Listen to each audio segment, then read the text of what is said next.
Hey, bonjour à tous et bonjour à toutes et bienvenue dans cette vidéo. Je suis toujours avec mon fidèle binôme. Donc aujourd'hui, j'ai rien devant moi. Pourquoi? Parce qu'on va descendre à l'atelier. Je vous présente la recette, ma recette de l'amayo. Donc l'amayo, c'est quoi? C'est un attractant olfactif pour les renards. Donc le but, c'est de les faire venir au plus près de votre dispositif de piégeage, que ce soit un charnier ou un autre dispositif. Donc c'est quelque chose qui sent très fort, qui sent très mauvais, mais a priori le renard aime cette odeur. Et donc nous allons fabriquer aujourd'hui la mayo. Donc le temps du générique, et je vous retrouve à l'atelier. À tout à l'heure.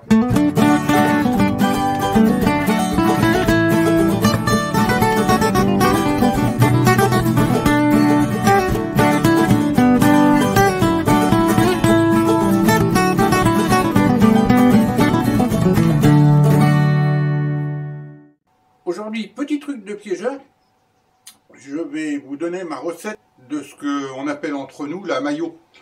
Donc, ça base d'œufs, tout simplement. Ne pas confondre avec la mayonnaise, parce que l'effet ne va pas être le même, je peux vous le dire. Le but de cette mixture, c'est un attractant olfactif, principalement pour le renard.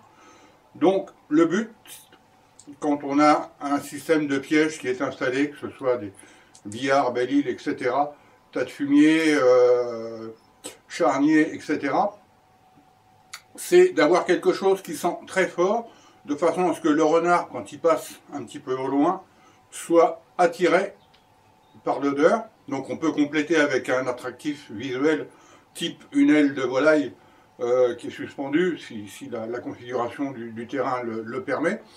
Donc c'est quelque chose qui sent très mauvais et donc l'odeur plaît au renard, il va en tout cas égayer sa curiosité et donc il va venir voir ce que c'est que cette odeur et là ensuite il va être plus attentionné par votre dispositif, que ce soit ce que je vous disais tout à l'heure, un tas de fumier, un charnier, etc. Donc, c'est tout simple à faire, c'est ma recette, il y en a d'autres, moi c'est tout bête. Il va nous falloir des œufs, un pot en verre, à ne pas casser dans votre voiture surtout, un pot en verre de confiture, là c'est des cornichons, voilà, et c'est tout. Tout simplement, aussi, pardon, j'oubliais, une perceuse avec une mèche le plus fine possible, 1 mm si vous avez, c'est formidable, et un morceau de collant ou de bas non percé et un élastique. Voilà, c'est tout ce qu'il vous faut. Donc je rapproche la caméra et je vous fais voir la fabrication, c'est très simple et redoutablement efficace. Voilà, moi je vais faire avec 4 œufs, on peut faire plus, sachant qu'on en utilise très peu. Donc là j'utilise un bol, on peut faire directement dans le pot, hein. Là j'utilise un bol en plastique, c'est pratique pour casser les œufs. Voilà.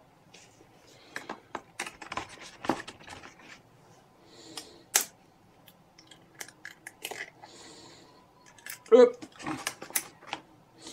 Quatrième. C'est pas grave s'il y a de la coquille dedans, hein, honnêtement, ne vous inquiétez pas. Voilà. Donc je vais les battre. Alors on ne fait pas une omelette non plus, c'est juste pour bien mélanger les jaunes et les blancs. Je dis c'est pas une omelette, hein.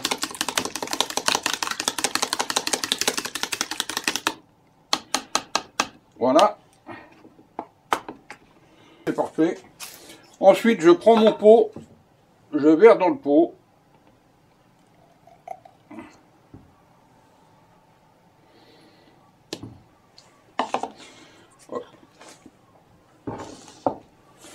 Ensuite, le bouchon.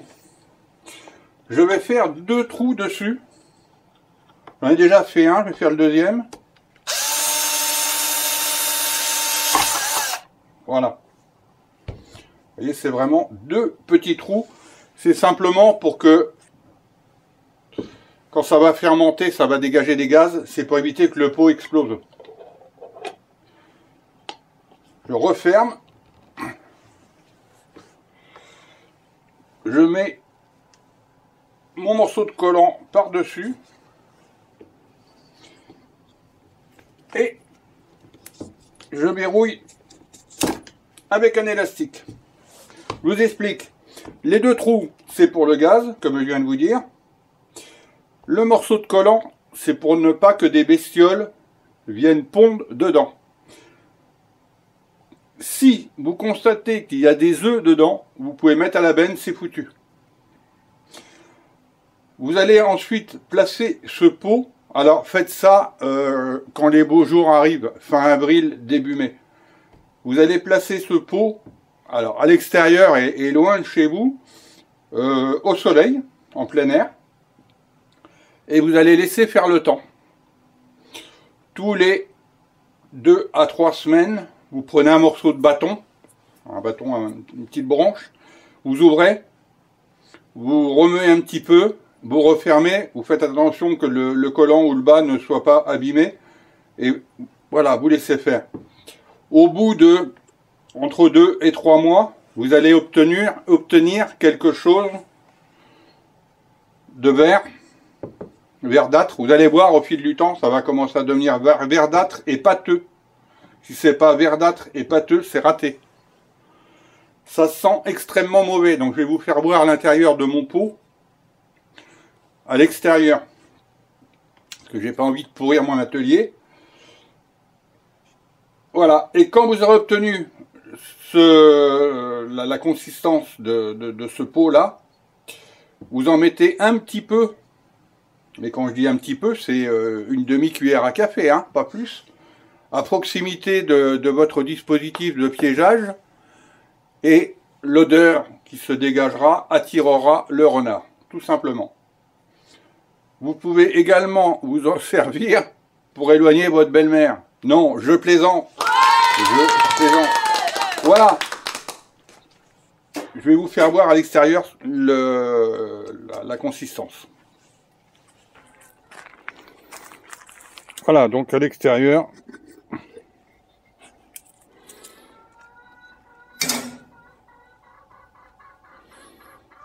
Voilà à quoi ça doit ressembler. Vous voyez, c'est pâteux. Alors, vous avez la vue. Vous n'avez pas l'odeur. C'est horrible. Oh, horrible. Mais ça marche formidablement bien. Voilà, le temps que j'ai le téléphone à la main, je vous fais voir ce que je viens de faire. Voilà, on voit les 2 petits trous là et là. Et voilà. Voilà pour la recette de la maillot. Bien évidemment, quand ça sera fait, changez le capuchon, mettez le bouchon, pardon, mettez un bouchon sans trou, parce que votre voiture va vite devenir invivable. Voilà. Pensez à mettre un petit pouce j'aime si vous avez aimé cette vidéo. Pensez à vous abonner si ce n'est pas déjà fait. Et je vous dis à très bientôt pour de nouvelles aventures. Salut!